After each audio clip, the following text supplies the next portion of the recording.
Sa lungsod ng Kashgar, kung saan ang makasaysayang Silk Road ay nababalot ng alaala ng nakaraan, may isang dalagang ginagamit ang kanyang tinig upang kumita ng katumbas ng 200,000 piso kada buwan. Isang makasaysayang pagkikita na tumagal lamang ng 3 araw ang tuluyang bumago sa kanyang buhay at nagtulak sa kanya sa isang mapanghamong paglalakbay tungo sa isang banyagang lupain. Isang taon makalipas, sa paliparan, hindi napigilan ng kanyang mga magulang ang kanilang pagluha, ngunit ang dahilan sa likod ng mga luhang iyon ay isang lihim na hindi inaasahan ng sinuman. Ngayon, ating simulan ang nakaaantig na kuwentong ito. Huwag kalimutang mag-subscribe sa channel, pindutin ang like button, at i-on ang notification bell dahil ito ang malaking inspirasyon para sa akin. Ang pangalan ko ay Gulnara. Ipinanganak at lumaki ako sa Kashgar, isang sinaunang oasis sa Xinjiang.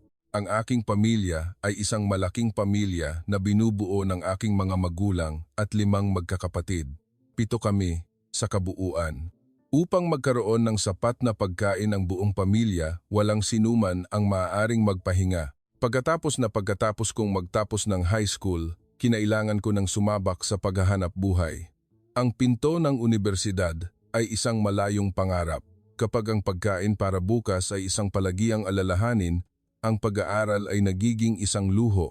Sa umaga, nagtatrabaho ako sa isang maliit na souvenir shop malapit sa Idka Mosque, isang tanyag na makasaysayang puok. Ang trabaho ko ay magbenta ng mga sutlang panyo at mga gawang kamay na palayok sa mga turista.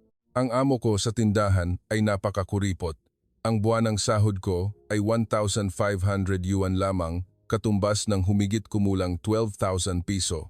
Ang halagang ito ay hindi sapat para tustusan ang mga gastusin ng isang malaking pamilya. Kaya naman, sa gabi, kailangan kong magtrabaho pa. Sa paglubog ng araw, pumupunta ako sa plaza kung saan maraming turista ang dumaraan. Doon, suot ko ang tradisyonal na kasuotan ng mga taga Xinjiang at kumakanta ako ng mga katutubong awitin. Ang tip na ibinibigay sa akin ng mga turista araw-araw ay nasa pagitan ng 50 hanggang 100 yuan. May mga araw na wala akong kinikita ni isang kusing. Pag-uwi ko ng bahay ng lampas 11:00 ng gabi, ang pakiramdam ko ay sobrang bigat na parang may daladalang bakal. Ganito lumilipas ang bawat araw, sa gitna ng kawalan ng pag-asa. Hindi madali ang kalagayan ng aming pamilya. Ang aking ama ay isang construction worker, ngunit hindi palaging may trabaho. Kapag umuulan o walang proyekto, nananatili siya sa bahay buong araw. Sa mga pagkakataong iyon, tila lumiliit ang kanyang mga balikat. Ang aking ina naman ay naghahabi ng karpet sa bahay para kumita ng dagdag na pera. Ang trabahong buong araw na nakaupo at nag-iikid ng sinulid ay labis na nakaapekto sa kanyang likod at pulsuhan. Madalas niyang hinihimas ang kanyang likod habang dumadaing. Mayroon akong 4 na nakababatang kapatid na lahat ay nasa edad ng pag-aaral. Ang 16 taong gulang kong kapatid na babae, si Leila, ay nasa grade 11. Ang sumunod, si Adila, 14 anyos, ay nasa grade 9. Ang 2 bunso, sina Yasmin at Danyar. Isa ay 12 anyos at ang isa ay 9 anyos, ay parehong nasa elementarya. Ang tuition fee, mga aklat, at uniforme ay malalaking gastusin. Lalo na sa tuwing magsisimula ang bagong taon ng pag-aaral, ang aming pamilya ay napapasok sa krisis. Minsan, walang pera si Leila para bumili ng bagong aklat, kaya nanghiram siya sa kanyang kaibigan at nagpuyat buong gabi para kopyahin ito. Habang pinagmamasdan ko ang aking kapatid na abala sa pagsusulat sa ilalim ng ilaw ng gasera hanggang madaling araw, ang puso ko ay parang pinipiga. Naranasan ko na rin ang ganoong pakiramdam. Naalala ko noong high school, wala akong pera para bumili ng reference books, kaya nanghiram ako sa library at kinopya ang lahat. Ang pinakamahirap ay tuwing taglamig. Ang taglamig sa Kashgar ay mas malamig kaysa sa inaakala ng marami. Ang temperatura ay madalas bumababa sa 0 degrees. Ang pampainit ay isang malaking pabigat kaya't ang buong pamilya ay nagsisiksikan sa iisang silid. Nagpapatong-patong kami ng kumot, pinapainit ang isa't isa sa init ng aming mga katawan. Ang mga gabing nanginginig sa pagtulog ay malinaw pa rin sa aking alaala. Sa tuwing nanginginig si Danyar sa lamig, niyayakap ko siya. Madalas kong ipinapasok ang kanyang malamig na mga kamay sa loob ng aking damit para painitin. Ang aming pagkain ay palaging kapos. Sa hapagkainan, ang pangunahing pagkain ay tinapay na nan, sopas at patatas. Karne ay mayroon lamang tuwing pista opisyal o espesyal na okasyon. Si inay ay madalas hindi kumakain at ibinibigay sa amin ang lahat. Hindi ko gusto iyon at sinusubukan kong ibahagi ang aking parte sa kanya. Ngunit palagi siyang tumatanggi at sinasabing busog na siya. Ngunit alam kong madalas siyang natutulog na gutom ang tiyan. Sa gitna ng ganitong kalagayan, patuloy akong nagpabalik-balik sa pagitan ng souvenir shop at ng kanto kung saan ako kumakanta. Kapag panahon ng turista, abala ako. Ngunit kapag tapos na ang panahon, may mga araw na walang kahit isang customer na dumadaan. Sa mga ganitong pagkakataon, nauupo ako sa isang sulok ng tindahan, nag-iisip habang lumilipas ang oras. Tinatanong ko ang aking sarili, kailan kaya bubuti ang buhay ko kung ganito lang palagi? Ang hinaharap ay madilim, walang kahit isang sinag ng pag-asa. Isang araw, hindi sinasadyang natuklasan ko ang musikang Pilipino sa TikTok, may wifi sa tindahan. Isang hapon na walang customer, nag-scroll ako sa aking telepono at nabighani ako sa mga magagarang entablado at kahanga-hangang pagtatanghal. Mula noon, nahumaling ako sa musikang Pilipino at nalaman ko ang isang genre na tinatawag na kundiman. Hindi ko makalimutan ang pagkabigla ng una ko itong marinig. Hindi ko na matandaan ang pamagat ng kanta o ang mga awit, ngunit ang malungkot na himig nito ay tumusok sa aking puso. Wala akong naintindihan ni isang salita. Ngunit ang malungkot na melodiya at ang kakaibang paraan ng pagbigkas ay umantig sa kaibuturan ng aking kaluluwa. Iba ito sa mga katutubong awit ng Xinjiang, ngunit mayroon itong kakaibang pakiramdam ng pagiging pamilyar. Malungkot ngunit puno ng pag-asa, masakit ngunit nakapagpapaginhawa. Sa pakikinig ng kundiman, nakaramdam ako ng aliw. Pagkatapos ng isang nakapapagod na araw ng trabaho, uuwi ako na pagod, isusuot ang aking earphones at makikinig sa mga awiting kundiman. Muli, tutulo ang aking mga luha. Kahit hindi ko naiintindihan ang mga salita, ang emosyon ay lubos na naipararating, na para bang may isang taong nakauunawa sa aking nararamdaman. Nalaman ko na hindi lang ako ang naghihirap, kundi bawat tao sa mundong ito ay may kanya-kanyang pasanin. Lubos akong nabighani sa kundiman at nagsimulang mag-aral ng Filipino sa sarili ko. Nanonood ako ng mga video na may subtitle, isinusulat ang bawat salita sa isang kuwaderno. Natutunan ko ang mga salitang tulad ng pag-ibig, pangungulila, luha at paghihiwalay. Ang pag-aaral ng Filipino hanggang hating gabi ay naging aking tanging kaligayahan. Pagkatapos matulog ng aking mga kapatid sa ilalim ng maliit na ilaw ng lampara, abala ako sa pagsasanay magsulat ng mga letra ng alpabetong Filipino. Tinatanong ako ng mga tao sa paligid kung bakit ako nag-aaral ng Filipino. Maging ang amo ko sa tindahan ay nagtaka. Gulnara, para saan pat nag-aaral ka ng Filipino? Ilan lang naman ang turistang Pilipino rito. Hindi ko alam kung paano sasagutin dahil kahit ako ay hindi sigurado kung bakit. Mayroon lamang akong isang malabong pakiramdam na balang araw, ang wikang ito ay babago sa aking buhay. Ngunit hindi ko inaasahan na darating ito ng ganito kabilis at sa ganitong paraan. Sa pag-aaral ng Filipino, nagsimula rin akong magkaroon ng interes sa Pilipinas. Nanonood ako ng mga video tungkol sa mga tanawin, pagkain, at pang-araw-araw na buhay ng mga Pilipino. Ang malilinis na kalsada, kaayusan, at maunlad na infrastruktura ay nag-iwan ng malalim na impresyon sa akin. Ito ay isang mundong ganap na kaiba sa Xinjiang. Naisip ko, maaari ko kayang manirahan sa isang lugar na tulad nito balang araw? Sa gitna ng nakapapagod na pang-araw-araw na buhay, ang kundiman ang aking tanging sinulid ng pag-asa.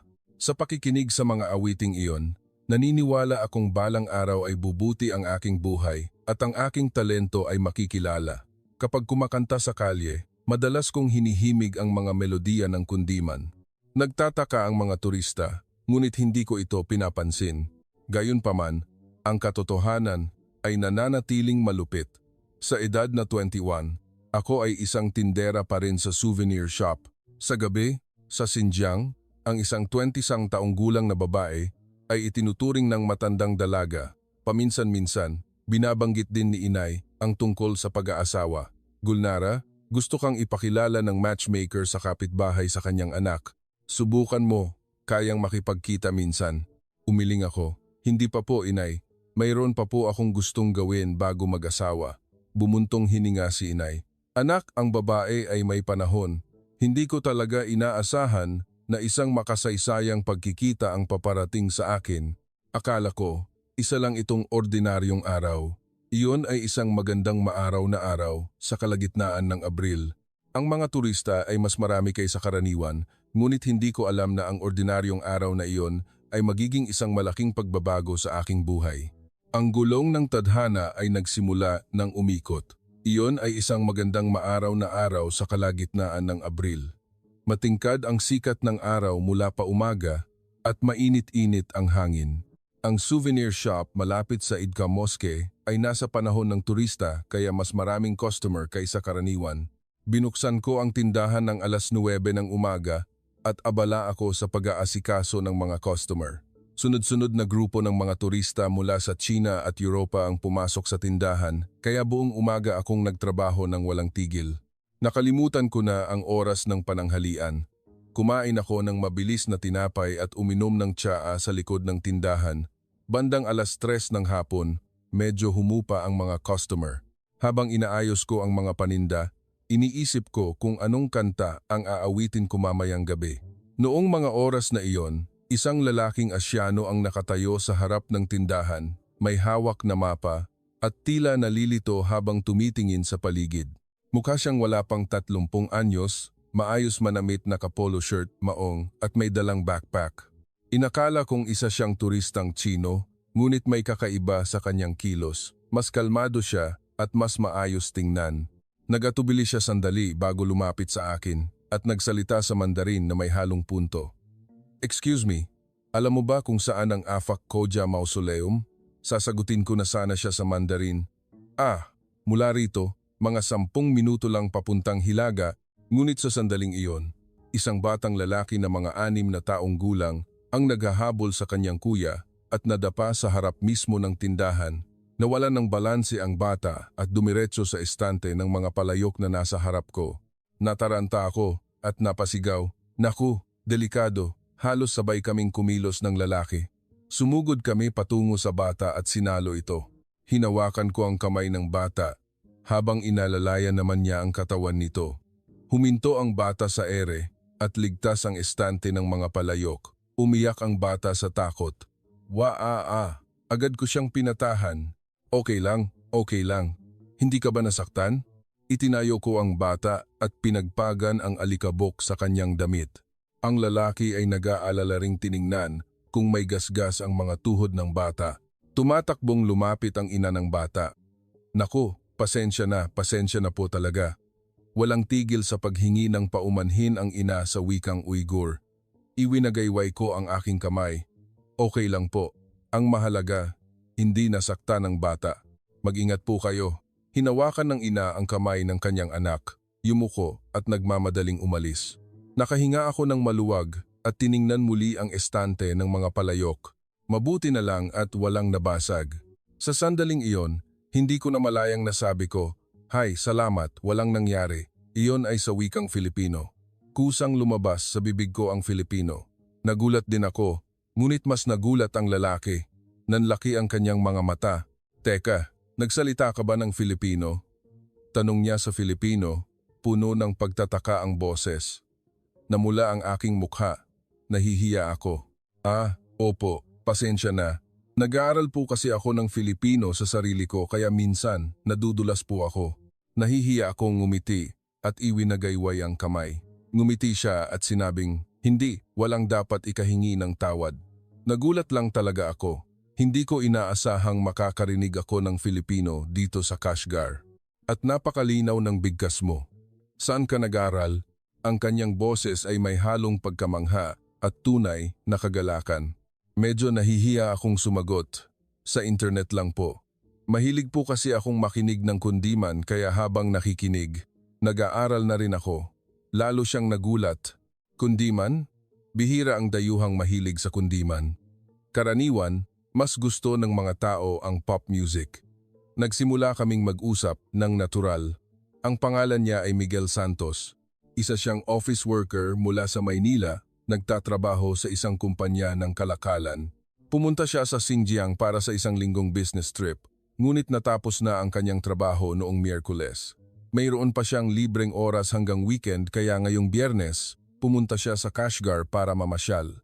Sabi niya, babalik siya sa Urumqi sa linggo ng gabi at lilipad pabalik ng Pilipinas sa Lunes ng umaga. Ikinuwento ni Miguel na noong nagtanong siya ng direksyon, sinubukan niyang gamitin ang wikang Uyghur sa halip na Mandarin tulad ng ibang turista. Rahmat, ang sabi niya, kahit medyo mali pa ang bigkas, ang pagsisikap niyang iyon ay nag-iwan ng impresyon sa akin. Naramdaman ko ang kanyang paggalang sa lokal na kultura. Nag-usap kami tungkol sa Pilipinas, tungkol sa Xinjiang. Gusto ni Miguel na malaman ang kasaysayan ng Kashgar at ipinaliwanag ko sa kanya ang mga alam ko. Ang aming pag-uusap ay tumagal hanggang sa malapit na akong matapos sa trabaho. Tiningnan ko ang relo, 5:30 na ng hapon.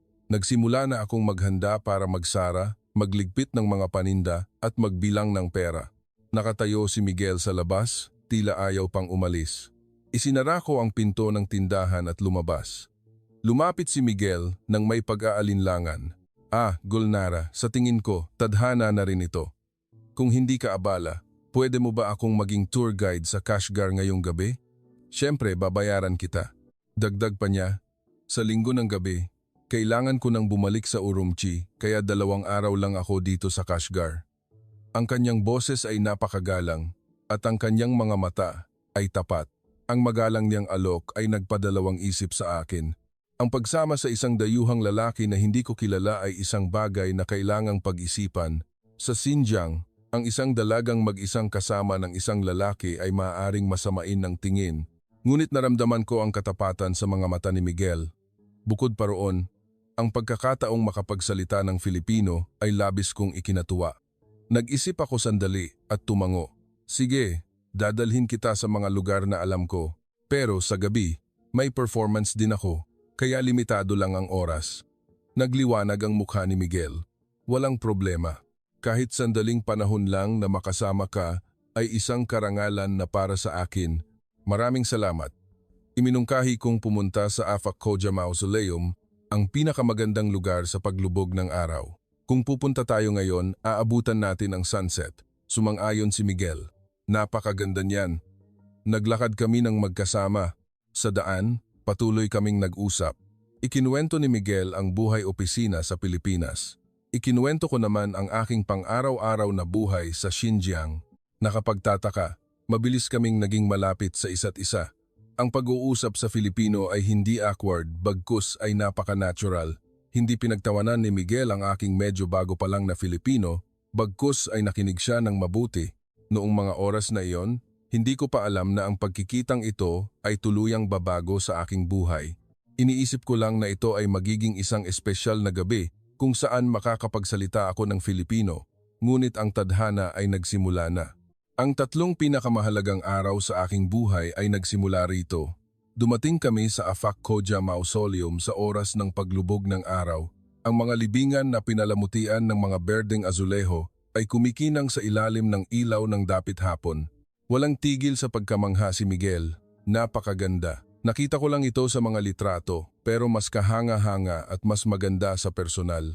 Napakapalad kong makita ito kasama mo, Gulnara. Ipinaliwanag ko kay Miguel ang kasaysayan ng lugar. Ang libingang ito ay itinayo noong ika-14 hanggang ika-15 siglo. Dito nakahimlay ang mga Maharlika at royal family noong panahong iyon. Ang mga disenyo ng berdeng azuleho na nakikita mo ay napakatanyag. Tumango si Miguel habang nakikinig. Dahan-dahan kaming umakyat sa mga hagdan habang nagpapatuloy sa aming kwentuhan. Makitid at matarik ang hagdanan, ngunit masaya ang pag-akyat. Huminto kami para magpahinga at tanawin ang buong lungsod mula sa itaas. Ang Kashgar, na nababalot ng kulay ng dapit hapon, ay napakaganda. Kumuha si Miguel ng maraming litrato. Nagsimula akong magkuwento ng mas detalyado kay Miguel tungkol sa aking buhay. Sa totoo lang, sa umaga, nagtatrabaho ako sa souvenir shop, pero sa gabi, may isa pa akong trabaho. Nagtanong si Miguel, ano iyon? Medyo nahiya ako, Ngunit nagpasya akong maging tapat. Kumakanta po ako para sa mga turista. Kinakanta ko ang mga tradisyonal na awit ng Xinjiang. Kailangan ko kasing kumita ng dagdag na pera. Medyo mahirap ang aming pamilya. Nagulat si Miguel. Kumakanta? Ibig sabihin, singer ka? Singer? Nakakahiya naman. Isa lang akong street singer. Pero mahilig akong kumanta. Iyon lang ang kaya kong gawin. Ngunit nagbago ang tingin ni Miguel. Naging seryoso siya. At naramdaman ko ang isang espesyal na emosyon sa kanyang mga mata. Sabi niya sa tapat na boses, "Gusto kong marinig kang kumanta. Puwede mo ba akong kantahan ng isang awit? Dito? Ngayon?" Nag-atubili ako. "Oo, dito. Ngayon. Tayo lang naman dalawa rito." Ang marinig kang kumanta sa isang napakagandang lugar na tulad nito ay isang malaking karangalan.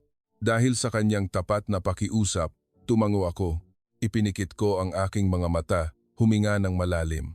Ang init ng dapit hapon ay yumakap sa aking mukha at nagsimula akong kumanta ng isang tradisyonal na awit ng Xinjiang. Ito ay isang malungkot na awit tungkol sa pag-ibig. Ang aking tinig ay umalingaw-ngaw sa tahimik na dapit hapon. Habang kumakanta, lubos akong nalunod sa ibang mundo. Iba ang pakiramdam na ito kumpara sa pagkanta sa kalye. Hindi ko kailangang alalahanin ang tingin ng mga turista, hindi kailangang magsikap para makakuha ng tip. Nakatuon ako ng buo sa kanta. Inilagay ko ang lahat ng aking damdamin sa mga salita, ang pag-ibig sa pamilya, ang kalungkutan sa mahirap na buhay, at ang pag-asa sa hinaharap. Nang matapos ang kanta, iminulat ko ang aking mga mata. Tulala si Miguel. Nakatingin lang siya sa akin, walang imik. Sa kanyang mga mata, may nakita akong mga luha. Nag-alala ako, "Miguel, okay ka lang ba?" Lumipas ang ilang sandali ng katahimikan. Sabi niya sa nanginginig na boses, "Gulnara, iyan ay isang pambihirang talento. Wala akong naintindihan ni isang salita pero parang nanikip ang dibdib ko. Naramdaman ko ang lahat ng emosyon na nakapaloob doon." Nagulat ako sa kanyang reaksyon. Karamihan sa mga turista ay pumapalakpak lang at nagbibigay ng pera. Bihira ang tunay na naantig ng ganoon. Ngunit iba si Miguel. Seryoso siyang nagpatuloy. "Ang iyong boses at kakayahang magpahayag ng damdamin ay napaka-espesyal. Matatag ang iyong vocal technique at kahanga-hanga ang iyong pagpapahayag ng emosyon. Ang isang talentong tulad nito ay hindi dapat limitado sa maliit na entabladong ito." Naguluhan ako. "Ano po ang ibig mong sabihin? Isa lang po akong ordinaryong street singer." Hinawakan ni Miguel ang aking kamay. Hindi ka ordinaryo. Sa Pilipinas, may mga sistema na sumusuporta sa mga taong may talento. Maraming talent search programs, mga management company na nagbibigay ng propesyonal na pagsasanay, basta't may kakayahan, anuman ang pinanggalingan o antas ng edukasyon, may pagkakataon. Sa talentong tulad mo, tiyak na kaya mo. Hindi ako makapaniwala. Sa Pilipinas, posible ba iyon? Dayuhan ako. Puno ng determinasyon ang boses ni Miguel. Posible. Gagawin nating posible. Kamakailan lang, maraming dayuhang mang-aawit ang aktibo sa Pilipinas, lalo na ang isang tulad mo na marunong mag-Filipino at mahilig sa kundiman, iyan ay isang malaking bentahe. Nagpatuloy siya. "Ang talento mo ay hindi lang paraan para kumita, ito ay isang walang hanggang potensyal. Dito, marahil kumikita ka lang ng 100 yuan sa isang araw. Ngunit sa Pilipinas, sa talentong iyan, mas marami kang magagawa. At higit sa lahat, ang iyong talento ay makikilala ng nararapat." Noong gabing iyon, sa unang pagkakataon, nakilala ko ang isang taong tumingin sa aking talento hindi lang bilang isang paraan ng pagkakakitaan, kundi bilang isang potensyal. Nakinig si Miguel sa aking pagkanta, tunay na naantig, at seryosong pinag-usapan ang aking hinaharap. Wala pang nagsabi sa akin ng mga ganoong bagay. Naupo kami roon at nag-usap hanggang sa tuluyang dumilim. Ipinaliwanag ni Miguel ng detalyado ang industriya ng musika sa Pilipinas, mga talent search program, sistema ng management company, proseso ng pagsasanay, at mga aktibidad pagkatapos ng debut. Habang nakikinig ako, isang bagong mundo ang tila nagbukas sa harap ko. Tinanong ko siya, "Miguel, bakit mo sinasabi sa akin ang mga bagay na ito? Ngayon lang tayo nagkakilala." Nag-atubili si Miguel sandali at sinabing, "Hindi ko rin alam. Sayang lang kasi, kung ang talento mo ay masasayang. At sa totoo lang, gusto kitang makausap ng mas matagal.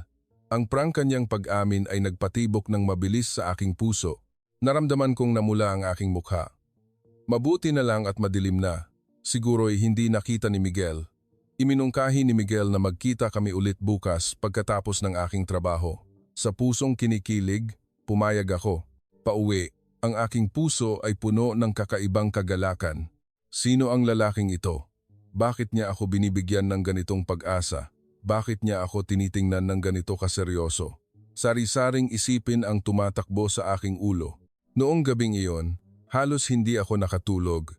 Ang mga salita ni Miguel ay paulit-ulit na umalingaw-ngaw sa aking isipan. Kinabukasan, dumating si Miguel tulad ng aming napag-usapan. Bandang 5:00 ng hapon, nakatayo siya sa harap ng aking tindahan na may ngiti. "Gulnara, salamat kahapon. Ha? Libre ka ba ngayon?"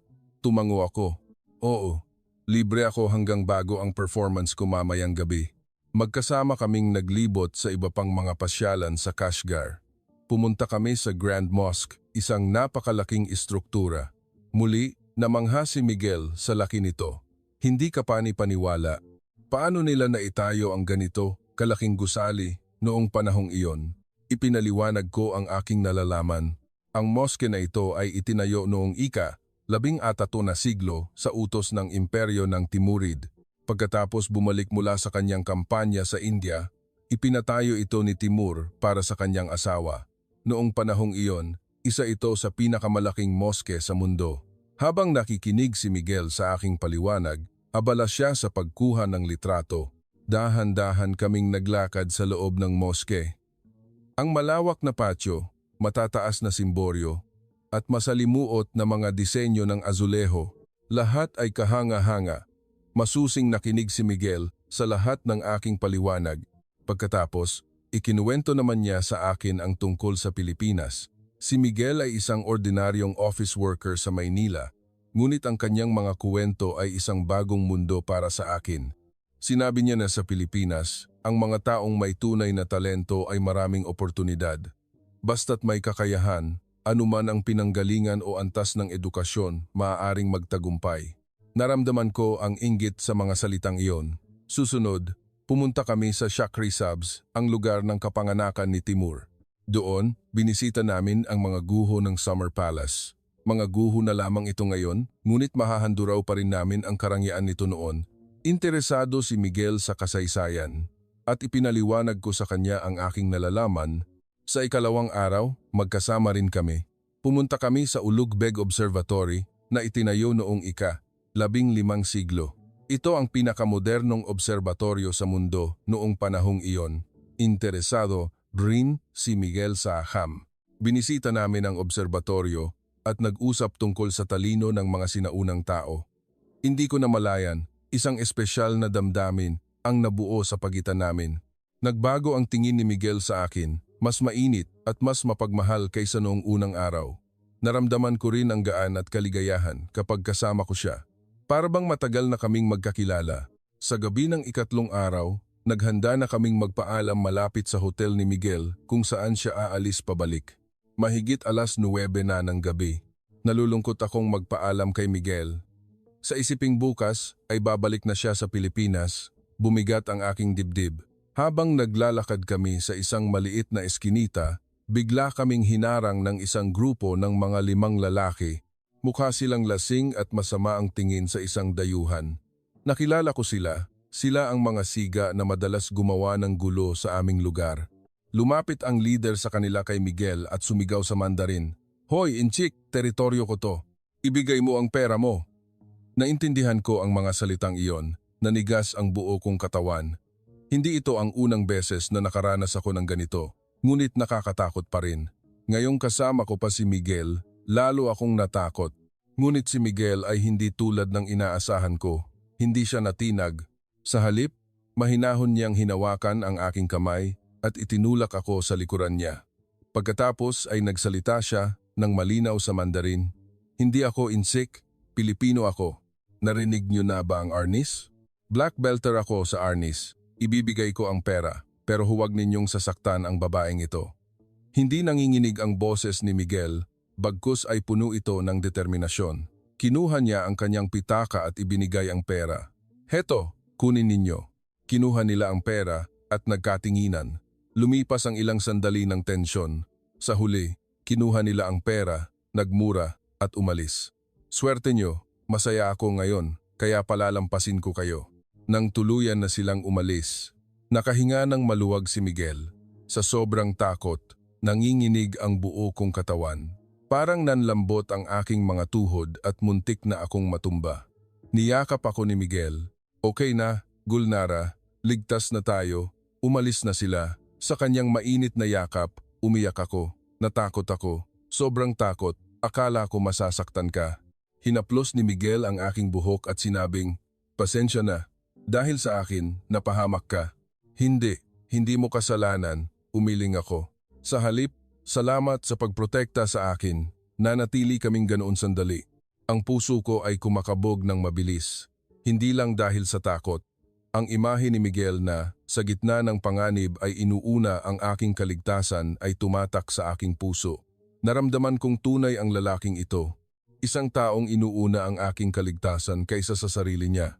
Hinawakan ni Miguel ang aking mukha gamit ang dalawang kamay at tiningnan ako. Pinunasan niya ang aking mga luha at sinabing, Gulnara, sa totoo lang, nitong 2 araw, marami akong iniisip. Tinanong ko ang sarili ko kung may karapatan ba akong sabihin ito dahil 3 araw pa lang tayong magkakilala. Pero pagkatapos ng nangyari ngayon, hindi ko na kayang pigilan. Nagpatuloy siya sa nanginginig na boses. Naiintindihan ko ang mga pagsubok sa buhay mo. Alam ko ring magkaiba ang mundong ginagalawan natin. Pero sa ngayon, ang makasama ka ang pinakamalaking kaligayahan para sa akin. Ayokong palampasin ang damdaming ito. Bigyan mo ako ng pagkakataon. Umiiyak akong tumango. Ako rin, Miguel, mula nang makilala kita, hindi na rin ako makatulog. Hindi ko alam kung ano ito, pero ang puso ko ay laging nakaturo sa iyo. Sa sandaling iyon, naging kami. 3 araw lang, ngunit parang walang hanggan ang panahong iyon. Naisip ko, basta't kasama ko ang lalaking ito, malalampasan ko ang lahat ng pagsubok. Ngunit ang katotohanan ay hindi ganoon kadali. Ang pinakamalaking pagsubok ay naghihintay sa amin. Kinabukasan, lakas loob kong inanyayahan si Miguel sa aming bahay. Iyon ay 1 linggo ng hapon. Gusto ko siyang ipakilala sa aking mga magulang. Dapat sana ay babalik na si Miguel sa Urumqi noong gabing iyon para sa kanyang flight kinabukasan, ngunit masaya siyang pumayag. Nagdala pa siya ng regalo na inihanda niya para sa kanyang business partner, isang set ng mamahaling Lotus Tea at Hopia mula sa Pilipinas. Hindi ito para sa kanya, kundi regalo para sa isang kliyente. Ngunit masaya niya itong dinala para sa aking pamilya. Bandang 4:00 ng hapon, dumating si Miguel sa aming bahay. Nakatira kami sa isang maliit na bahay sa labas ng Kashgar. Luma na ang bahay, ngunit laging malinis dahil kay inay. Sinalubong si Miguel ng aking mga magulang at mga kapatid. Nagtanggal ng sapatos si Miguel sa pinto at magalang na bumati. Magandang hapon po. Ako po si Miguel Santos. Dahil po kay Gulnara, nalaman ko ang ganda ng Xinjiang. Salamat po sa pag-imbita sa akin. Yumuko siya sa paraang Pilipino. Tila na antig ang aking ama sa kilos na iyon. Naghanda si inay ng tradisyonal na nan at pilaf. Iyon ang tradisyon ng mga taga-Xinjiang kapag tumatanggap ng bisita sa hapagkainan. Mayroon ding mga putahe ng tupa, salad, at prutas na inihanda ni inay ilang araw na ang nakalipas. Sa hapunan, kinain ni Miguel ang lahat ng may gana. Ang sarap po. Ngayon lang po ako nakakain ng ganito, kasarap na pagkain. Taos puso siyang pumuri. Natuwa si inay at inalok pa siya.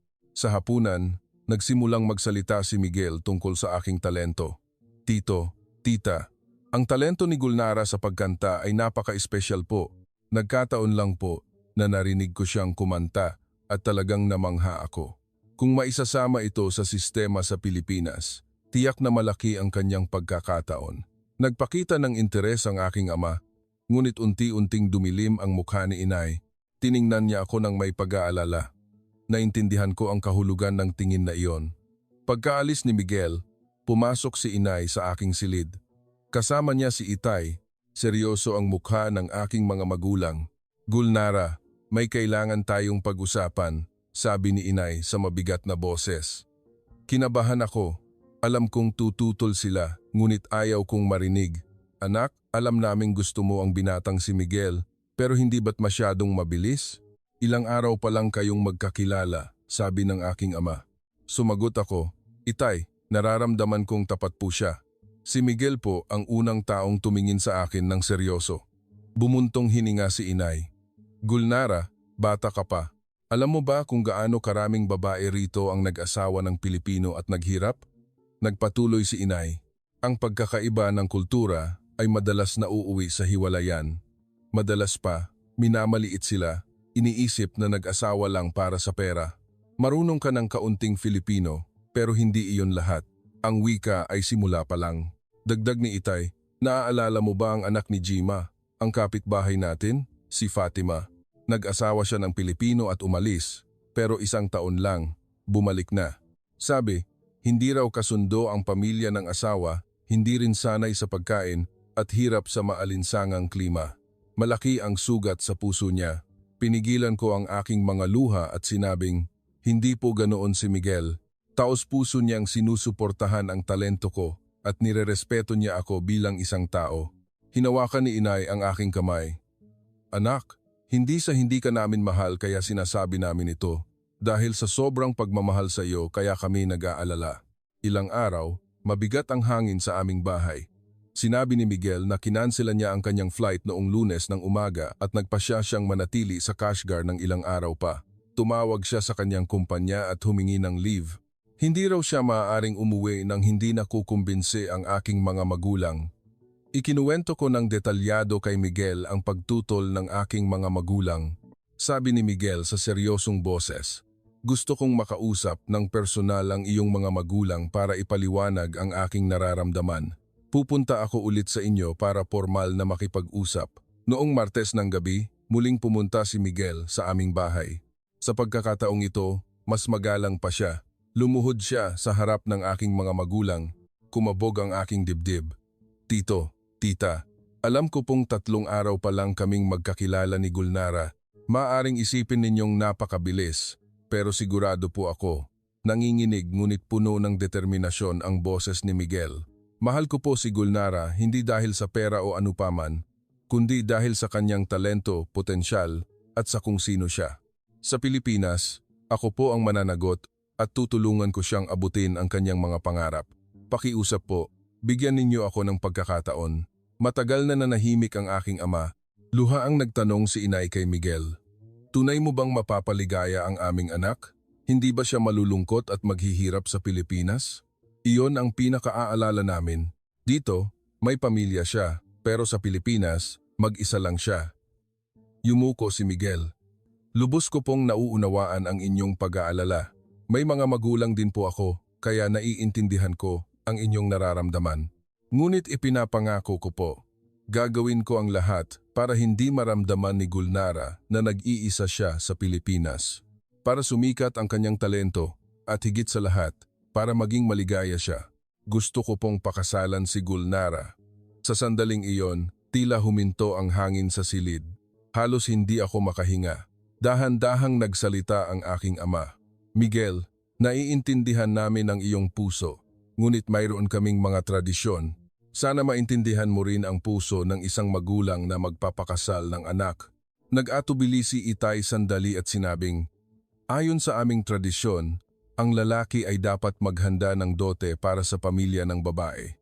Ito ay simbolo ng pagpapahalaga at responsibilidad sa aming anak. Sapat na ang halagang katumbas ng 150,000 piso. Hindi nagdalawang isip si Miguel. Opo, naiintindihan ko po, ihahanda ko po. Bumalik si Miguel sa Pilipinas noong Miyerkules. Araw-araw kaming nag-uusap sa video call. Sabi niya, ginagawa niya ang lahat para kumita ng pera. Bukod sa kanyang trabaho sa kumpanya, nag-extra pa siya. Labis akong nakonsensya. Miguel, hindi mo na kailangang gawin iyan.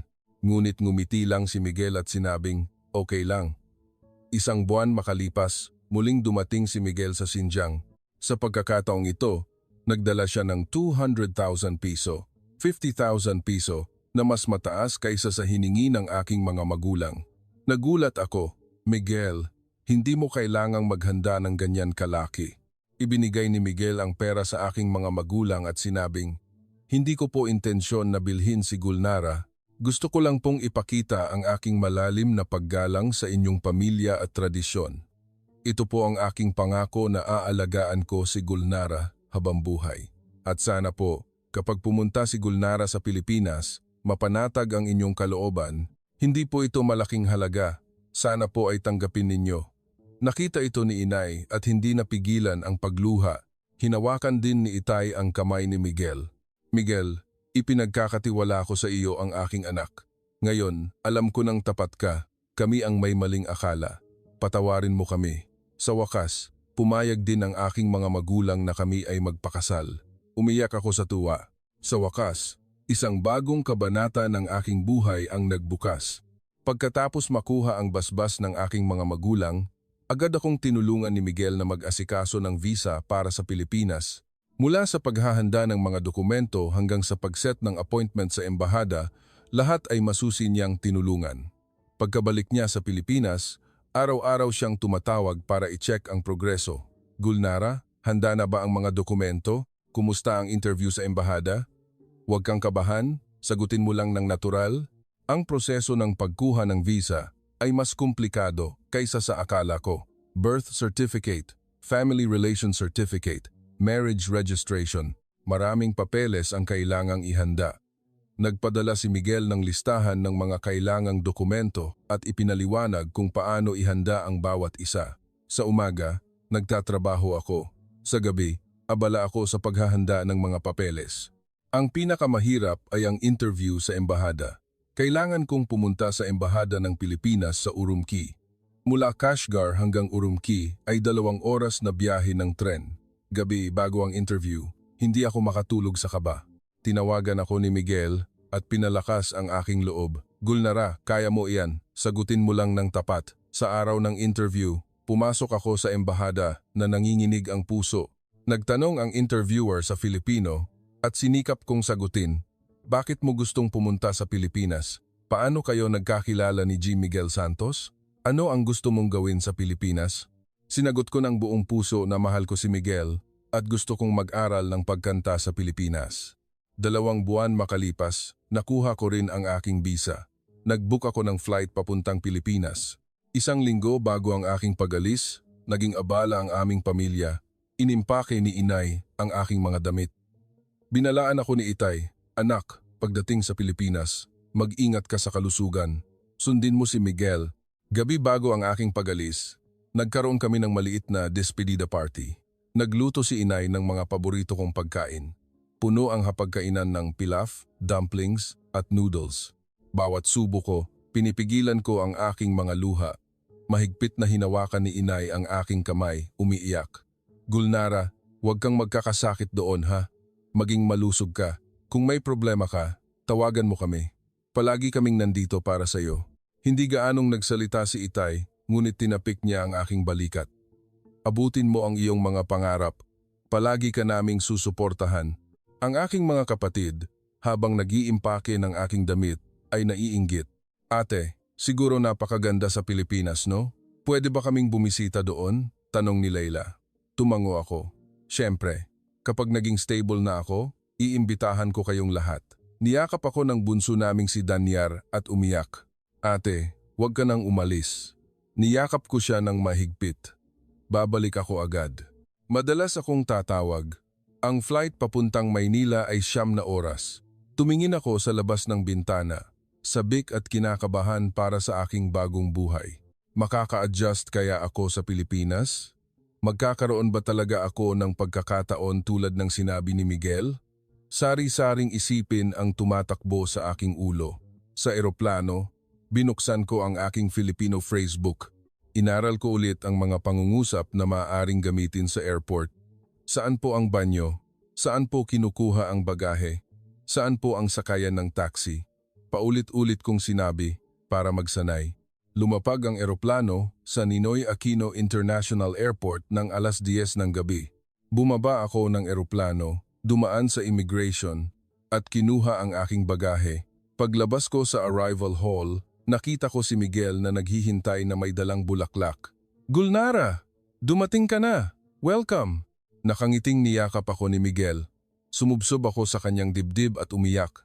Paglabas ng airport, talagang nagulat ako. Kahit gabi na, maliwanag ang paliparan, maayos ang daloy ng mga tao, makintab ang sahig. Mula sa escalator, malilinis na banyo, hanggang sa malinaw na mga signage, lahat ay perpekto. "Miguel, ang ganda rito. Ang laki at ang linis ng airport, napaka-organisado," sabi ko nang may paghanga. Ngumiti si Miguel. "Simula pa lang iyan. Marami pang sorpresa ang naghihintay sa iyo." Sumakay kami ng bus papuntang Maynila. Kahit hating gabi na, malinis at ligtas ang bus. Tahimik na nakaupo ang mga tao, nagse-cellphone o nagbabasa.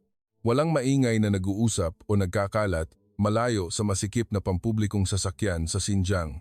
Sa bus, tiningnan ko ang paligid. Malinis na upuan, malinaw na ruta, at eksaktong anunsyo. Lahat ay sistematiko. Hindi ko maiwasang humanga. Pagdating sa sentro ng Maynila, muli akong namangha. Kahit hating gabi na, maliwanag ang lungsod. Ang mga babaeng nag-iisa ay tila ligtas na ligtas. Matataas na gusali ang nakatayo at walang basura sa mga kalsada. Kumikinang ang mga neon lights at maraming tindahan pa ang bukas. Dinala ako ni Miguel sa isang maliit na apartment na inihanda niya. Sabi niya, "Dito muna kami titira. Maliit na kwarto ito, ngunit para sa akin, isa itong palasyo. May mainit na tubig sa banyo, malinis na kusina, mainit na heating system, at mabilis na internet." Naantig ako at halos maiyak. Kinabukasan, tulad ng kanyang ipinangako, dinala ako ni Miguel sa audition ng isang music company sa Quezon City. Sumakay kami ng MRT. Pagbaba namin sa istasyon, muli akong nagulat. Siksika ng mga tao, ngunit kahit masikip, maayos ang daloy.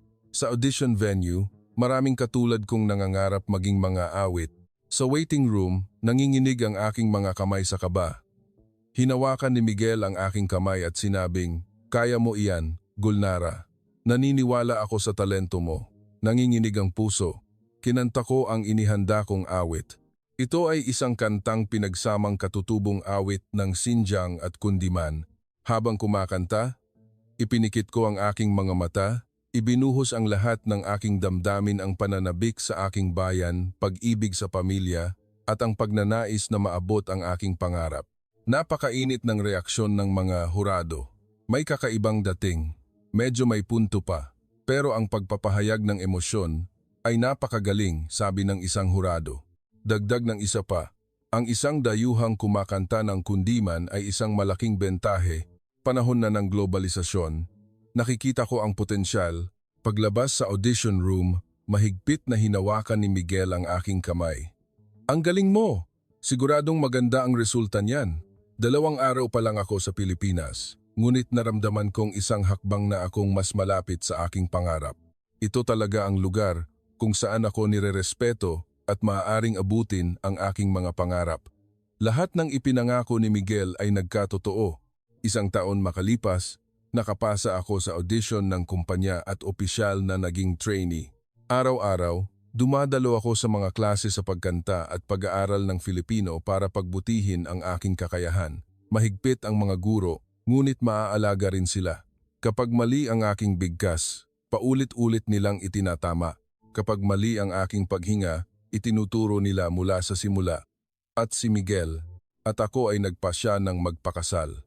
Nag-book kami ng isang reception hall sa Maynila at inanyayahan ang aking mga magulang na pumunta sa Pilipinas. Inimbitahan ko ang aking mga magulang at mga kapatid. Gusto kong makita nila mismo ang Pilipinas. Unang beses sumakay ng eroplano ng aking mga magulang kaya kinakabahan sila. Tumawag ang kapatid kong si Leila. "Ate, kinakabahan sina inay at itay." Sa eroplano, kunwari okay lang si itay pero nanginginig ang kamay. Ngumiti ako. "Okay lang iyan, masasanay din sila." Pagdating sa NAIA, lumabas ang aking mga magulang sa arrival hall at natulala. Hinawakan ni inay ang aking kamay at bumulong, "Gulnara, airport ba talaga ito? Ang laki at ang ganda. Hindi maikukumpara sa airport natin sa Kashgar." Nakita ni itay ang escalator at namangha.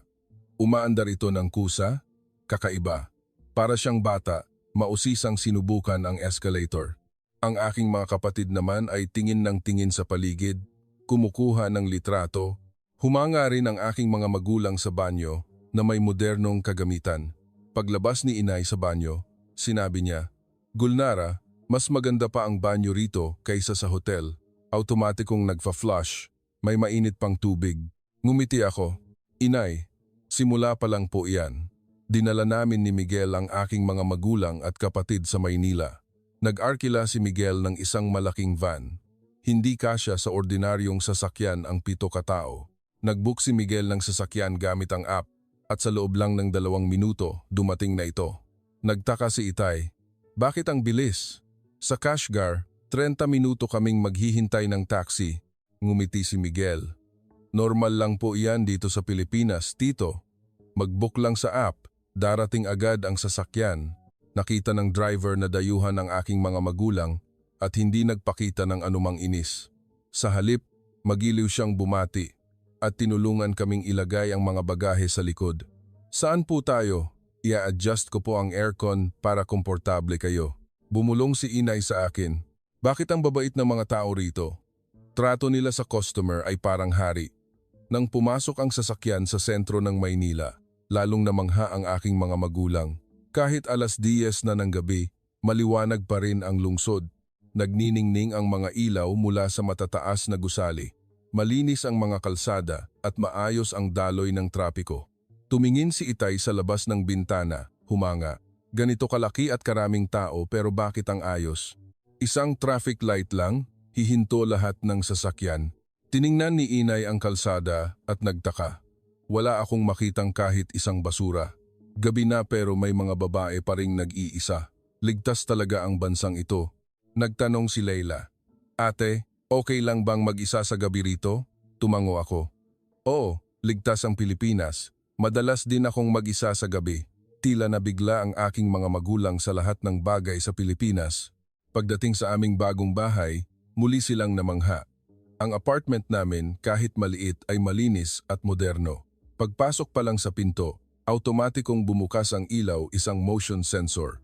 Agad may mainit na tubig sa gripo, mainit na heating, mabilis na internet, at mga bagong appliances. Tiningnan ni inay ang kusina at sinabing, "Ang sarap sigurong magluto rito. Lahat nandito na." Induction stove, microwave, ibang-iba sa bahay natin. Binuksan ni Itay ang TV sa sala. Malaki at malinaw ang screen.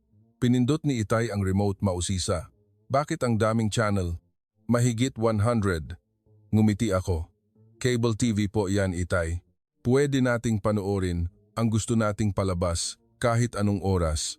Kinabukasan, ipinasyal namin ang aking mga magulang at kapatid sa Maynila. Una kaming pumunta sa Luneta Park. Weekend kaya maraming tao, ngunit kahit marami, maayos pa rin. Nakapila ang mga tao at kapag nagkabanggaan, nagsasabi ng sorry. Naglakad-lakad si inay sa kalye at walang tigil sa paghanga. Sunod-sunod ang mga tindahan, makukulay ang mga signage, mga tindahan ng makeup, damit, accessories, at restaurant na walang katapusan. Mausisang tinitingnan ni na Leila at ng aking mga kapatid ang lahat. Sa daan, nagtanong si inay sa isang Pilipina kung saan ang banyo. Nagtanong siya sa Mandarin, ngunit hindi marunong ang babae. Gayunpaman, hindi siya umalis. Kinuha niya ang kanyang telepono, ginamit ang translation app, hinanap ang lokasyon ng banyo at itinuro kay inay. Sinamahan pa niya si inay hanggang doon. Nagpasalamat si inay sa babae at napaluha. Pagbalik mula sa banyo, sinabi niya sa akin, "Gulnara, bakit ang bait nila sa isang dayuhang hindi nila kilala?" Siguradong abala rin siya pero naglaan pa ng oras para sa atin. Ngumiti ako. "Inay, ganyan po talaga ang mga Pilipino. Mababait sila." Sinubukan naming kumain ng adobo at sinigang. Unang beses kumain ng pagkaing Pilipino ng aking mga magulang at kapatid at labis silang namangha. Sabi nila, kahit kakaiba, napakasarap. Lalo na si Itay, nagustuhan niya ang adobo. Adobo ba ito? Kakaiba ang lambot. Pero kapag kinain, hahanap-hanapin. Sa tanghalian, kumain kami sa isang hotpot restaurant. Habang isinasawsaw ni Miguel ang karne, itinuturo niya sa lahat kung paano kumain. Noong una, Nahihiya pa ang aking mga magulang, ngunit mabilis silang nasanay. Sabi ni inay, kapag ganito, hindi nakakaumay ang karne at malinis sa panlasa. Ang sarap talaga. Pagkatapos kumain, umakyat kami sa isang mataas na gusali sa Makati. Sumakay kami ng elevator papunta sa observation deck. Mula sa loob ng elevator, tanaw ang buong Maynila. Tumingin si Itay sa labas ng bintana, natulala. May ganito kalaking syudad pala? Sunod-sunod ang mga bahay, walang katapusan.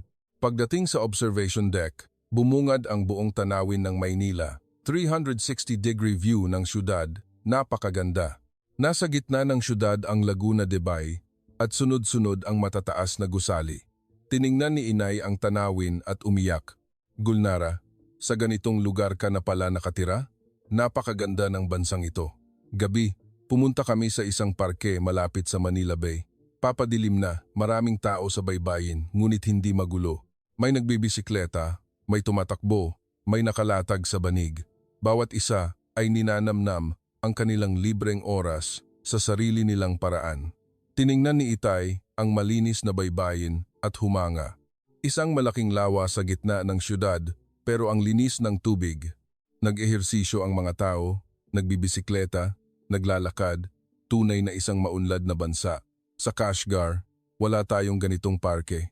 Masayang nagtatakbuhan ang aking mga kapatid sa baybayin. Sumigaw si Danyar, "Ate, ang saya rito!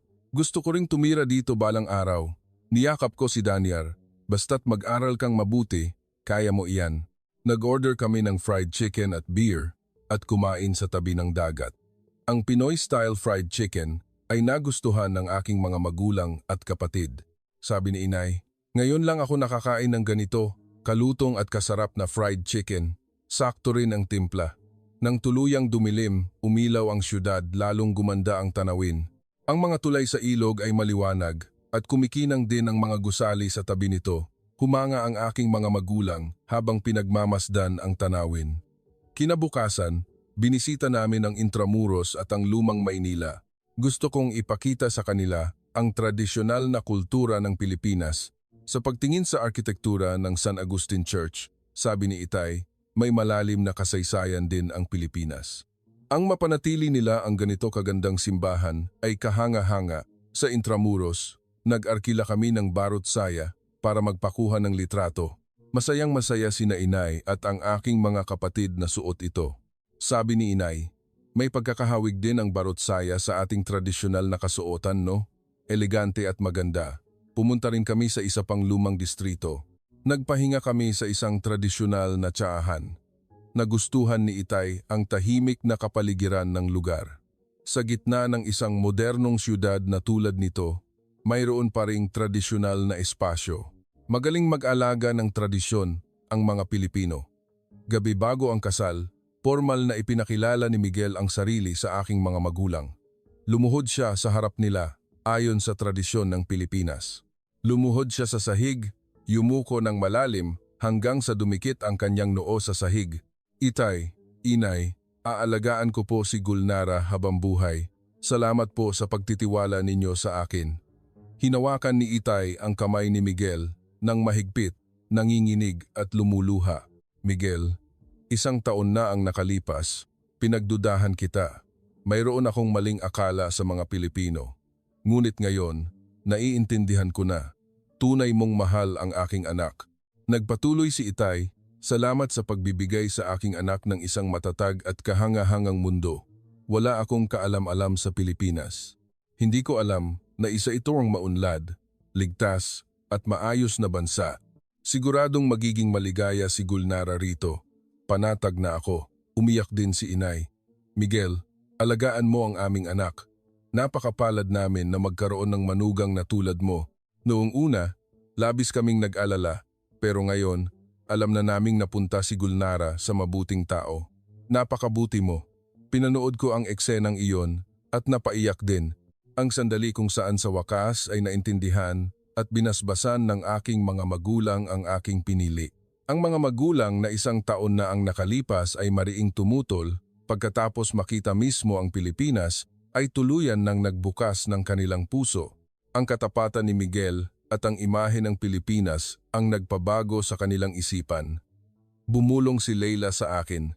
Ate, kagabi, sinabi ni Itay kay Inay na napakapalad ni Gulnara. Isang biyaya ang manirahan sa isang bansang tulad nito. Gusto ko ring maging tulad mo. Niyakap ko si Leila. Kaya mo rin yan. Basta't magsikap ka. Napakaganda ng kasal. Dumating ang mga magulang at kamag-anak mula sa Xinjiang at marami ring dumating na pamilya at kaibigan ni Miguel. Napakaganda ng dekorasyon ng simbahan. Lahat ay perpekto. Suot ko ang puting bestida kasama si Miguel na naglalakad sa altar. Tumugtog ang musika, tumayo lahat ng bisita. Nakakapit ako sa braso ni Itay, dahan-dahang naglakad. Sa sandaling iyon, lahat ng hirap at pagsubok sa aking buhay ay nagbalik tanaw. Ang souvenir shop sa Kashgar, ang mga gabing pagkanta sa kalye, ang mga araw ng kahirapan, ang unang pagkikita namin ni Miguel, ang pagtutol ng aking mga magulang. At ngayon, ang sandaling ito, ibinigay ni Itay ang aking kamay kay Miguel. Alagaan mo ang aking anak. Yumuko si Miguel ng malalim. Gagawin ko siyang maligaya habang buhay. Hindi ko napigilan ang aking mga luha ng kaligayahan. Pagkatapos ng seremonya, binasa namin ang aming mga panata. Binasa ko ang aking panata sa Filipino. Isang bagay na isang taon na ang nakalipas ay hindi ko akalaing magagawa. Ako, si Gulnara, ay tinatanggap ka, Miguel Santos, bilang aking asawa. Sa hirap o ginhawa, ipinapangako kong sasamahan ka habang buhay. Nanginginig ngunit puno ng determinasyon ang aking boses. Pagkatapos ng kasal, formal kong sinimulan ang landas tungo sa aking pangarap na maging mga awit. Nag-iensayo ako ng pagkanta ng 8 oras araw-araw sa kumpanya. Mula sa pagwawasto ng aking bigkas sa Filipino, teknik sa paghinga, pagpapahayag ng damdamin, hanggang sa kilos sa entablado, lahat ay sistematikong itinuro sa akin. Walang tigil akong nag-ensayo. Gigising ng alas 5 ng umaga para mag-vocalize. Mula alas 9 ng umaga hanggang alas 3 ng hapon, ensayo sa kumpanya. Sa gabi, nag-aaral ng Filipino at nagsasanay sumayaw. Kumakanta ako hanggang hating gabi. Pagod ngunit masaya dahil ginagawa ko ang gusto ko. Lubos akong sinusuportahan ni Miguel. Sabay kaming gumigising para maghanda ng almusal. Kapag gabi na ako umuuwi, nagluluto siya ng hapunan. Kapag pagod ako, minamasahin niya ako. Kapag nawawalan ako ng pag-asa, pinalalakas niya ang aking loob. Kaya mo iyan, Gulnara. Naniniwala ako sa talento mo. 6 na buwan makalipas, binigyan ako ng kumpanya ng pagkakataon. Sumali ako sa isang maliit na paligsahan ng kundiman na inorganisa ng isang lokal na istasyon ng TV. Maliit na paligsahan, ngunit para sa akin, isang malaking pagkakataon. Hindi ito isang pambansang channel, ngunit isang cable channel na may malaking bilang ng manonood. Naghanda ako ng isang kakaibang pagtatanghal na pinagsamang katutubong awit ng Xinjiang at Kundiman. Ang unang bahagi ay katutubong awit ng Xinjiang at ang ikalawang bahagi ay Kundiman. Espesyal din ang areglo ng musika. Ang tunog ng tradisyonal na dutar ay ginamit bilang background na humahalo sa himig ng Kundiman. Sa araw ng broadcast, nanginginig ang aking mga kamay sa kaba. Sa waiting room, paulit-ulit kong kinakanta. Nag-text si Miguel, "Kaya mo iyan, Gulnara. Naniniwala ako sa talento mo. Manonood ako mula sa opisina, mahal kita." Umakyat ako sa entablado, ipinikit ang aking mga mata, at nagsimulang kumanta. Ang aking tinig ay kumalat sa buong studio. Habang kinakanta ang bahagi ng Xinjiang, naaalala ko ang aking bayan, mga magulang, mga kapatid, at ang asul na langit ng Kashgar. Nang lumipat sa bahagi ng Kundiman, bumalik ang mga alaala ko kasama si Miguel. Ang aming unang pagkikita, ang sandaling narinig niya akong kumanta sa libingan. Nang matapos ang kanta, sabay-sabay na tumayo at pumalakpak ang mga hurado at manonood. Sabi ng isang hurado, "Isang napakagandang pagtatanghal, isang babae mula sa Xinjiang na kayang kumanta ng Kundiman ng ganito kaemosyonal. Ito ay hindi lang isang kanta, kundi isang pagsasama ng dalawang kultura." Dagdag ng isa pang hurado, "Ang boses ni Gulnara ay may kaluluwa. Hindi lang magaling ang teknik, kundi may puso rin. Kailangan ng industriya ng kundiman sa Pilipinas ang mga mang-aawit na tulad niya." Hindi ko napigilan ang aking mga luha. kinilala ang aking kanta. Ang programang iyon ay lumikha ng mas malaking ingay kaysa sa inaasahan. Ang video na na-upload sa YouTube ay nagkaroon ng higit sa 1,000,000 views sa loob ng isang linggo. Ang comment section ay puno ng mga sumusuportang mensahe. Taga Xinjiang na kumakanta ng kundiman ng ganito kagaling, nakakaiyak. Suportahan natin ang mga dayuhang mang-awit na nagmamahal sa Pilipinas. Go, Gulnara! Isang dayuhan na nirerespeto at minamahal ang kulturang Pilipino, napakaganda. Ang galing din ng bigkas niya sa Filipino. Isang comment ang nagsabi, ito ang tunay na globalisasyon. Nagtatagpo ang iba't ibang kultura at lumilikha ng magagandang himig. Iminungkahi ng kumpanya na opisyal na akong i-debut. Gamit ang imahe ng isang babae mula Xinjiang na nagpo-promote ng kundiman, maglalabas ako ng isang single album. Sabi ng direktor, Gulnara, ngayon pa lang talaga magsisimula. Maghahanda tayo ng magandang kanta at magde-debut ng maayos. Para akong nananaginip. Mula sa isang tindera sa souvenir shop sa Kashgar, malapit na akong maging isang mang-aawit sa Pilipinas. Isang bagay na 1.5 taon na ang nakalipas ay hindi ko maisip. Tinawagan ko si Miguel, Miguel, malapit na akong mag-debut. Dahil sa iyo ang lahat ng ito. Masayang sinabi ni Miguel, congratulations, Gulnara. Hindi, asawa na pala kita. Mahal, dapat, mahal, congratulations. Mula pa noong una, kitang narinig kumanta. Alam ko na, espesyal ka. Ang title track ay isinulat ng isang sikat na kompositor. Ang pamagat ng kanta ay Pangungulila, isang kanta tungkol sa pananabik sa bayan at pag-ibig. Isang kantang napakabagay sa aking kwento. Ibinuhos ko ang lahat ng aking damdamin sa kantang iyon. Espesyal ang paggawa ng music video. Kumuha kami ng mga eksena sa Xinjiang. Gumastos ang kumpanya para mag-shoot sa Kashgar sa plaza, sa libingan at maging sa harap ng souvenir shop kung saan ako nagtrabaho. Lumabas din sa video ang aking mga magulang at kapatid. Ito ay isang eksena kung saan ang buong pamilya ay nagsasalo-salo sa hapunan. Nahihiya si inay sa harap ng kamera, ngunit para sa akin, masaya siyang pumayag. Pagkatapos ng shoot, sabi ng direktor, Gulnara, napakainit ng iyong pamilya. Nakakuha tayo ng mga totoong eksena. Nang ilabas ang aking unang single album, sumabog ang reaksyon. Pumasok ang kanta sa mga music chart at nakatanggap ako ng maraming imbitasyon sa mga TV show. Sumali ako mula sa morning shows hanggang sa evening shows, 3 hanggang 4 na programa araw-araw. Naging abala ako. Sa isang talk show, nagtanong ang host, Gulnara, malaki ang ipinagbago ng iyong buhay mula nang dumating ka sa Pilipinas, hindi ba? Tapat kong sinagot, opo, ganap na nagbago. Sa Xinjiang, mahirap kumita ng 100 yuan sa isang araw. Ngunit ngayon, sa aking talento, nakakatanggap ako ng karampatang bayad.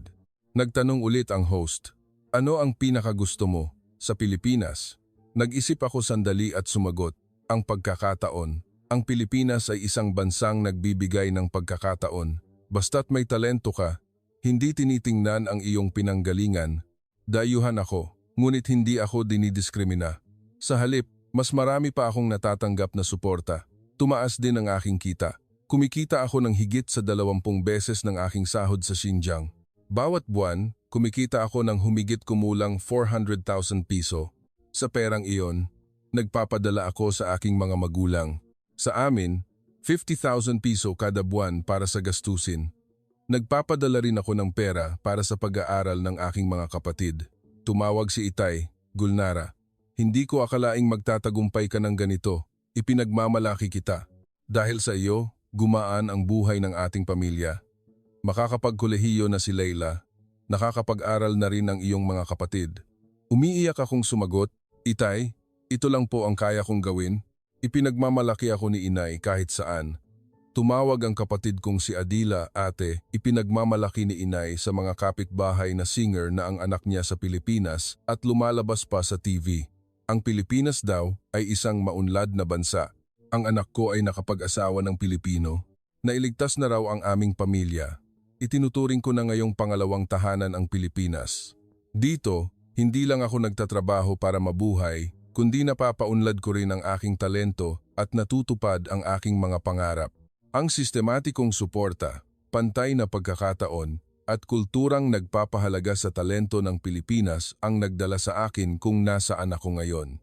Isang taon, pagkatapos ng aking debut, sumali ako sa isang malaking music festival. Ito ay isang programang ipinapalabas sa buong bansa.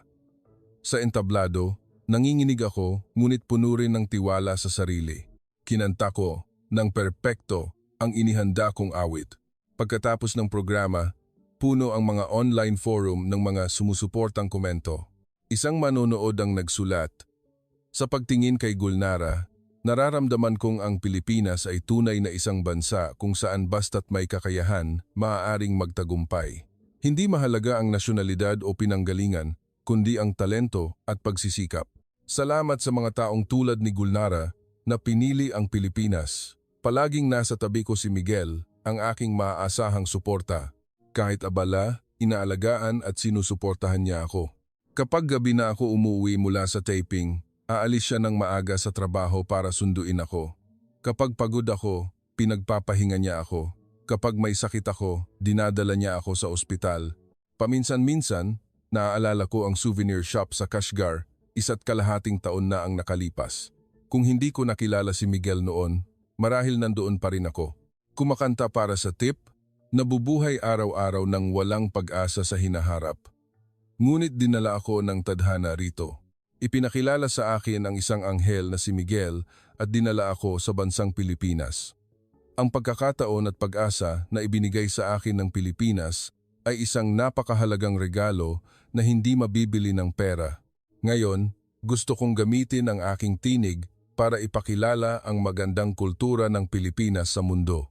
Gusto kong maging tulay ng kultura sa pagitan ng Pilipinas at Xinjiang. Ito ang paraan ko ng pagpapakita ng aking pasasalamat kay Miguel at sa bansang ito. Kamakailan, nakatanggap ako ng tawag mula sa Embahada ng China. Inanyayahan nila akong magtanghal sa isang cultural exchange event ng Pilipinas at China. Masaya kong tinanggap ang paanyaya. Ang maging tulay sa pagitan ng dalawang bansa ay isang malaking karangalan. Ito ang paraan ko ng pagpapakita ng aking pasasalamat kay Miguel at sa bansang ito. Dumalo sa event ang mga embahador ng dalawang bansa. Kinanta ko ang parehong katutubong awit ng Xinjiang at Kundiman. Pagkatapos ng pagtatanghal, sinabi sa akin ng embahador ng China, Gulnara, ikaw ay isang karangalan ng aming bansa. Salamat sa iyong aktibong pakikilahok sa Pilipinas at pagpopromote ng ating bayan. Sabi naman ng kinatawan ng Pilipinas, dahil sa mga taong tulad ni Gulnara, lalong lalalim ang ugnayan ng Pilipinas at China. Inaasahan namin ang mas marami pang magagandang gawain mula sa iyo sa hinaharap. Naantig ako at napaluha. Sa ngayon, tunay akong maligaya. Mayroon akong mapagmahal na asawa sa aking tabi. Ginagawa ko ang trabahong mahal ko. Maligaya rin ang aking pamilya sa aming bayan. Lahat ay dahil kay Miguel at sa Pilipinas. Paminsan-minsan, tinatanong ko si Miguel, Miguel, paano kung hindi mo ako kinausap noon sa Kashgar? Ngumingiti si Miguel, nawala sana ang pinakamalaking swerte sa buhay ko. Ang makilala ka ang pinakamagandang desisyon sa buhay ko. Ganoon din ang iniisip ko. Ang makilala si Miguel ang pinakamalaking swerte sa aking buhay at ang makarating sa Pilipinas. Dito, natagpuan ko ang aking mga pangarap, pag-ibig at kaligayahan. Sana, ang aking kuwento ay maging inspirasyon sa isang tao na anuman ang kalagayan basta't huwag sumuko, patuloy na abutin ang mga pangarap at isang araw ito ay magkakatotoo. Ang ating kuwento ngayon ay dito nagtatapos. Kung kayo ay na-inspire, huwag mag-atubiling pindutin ang like button, mag-subscribe sa channel at mag-iwan ng komento para magkaroon kami ng karagdagang motibasyon na maghatid ng mas marami pang makabuluhang kuwento. Maraming salamat at hanggang sa muli.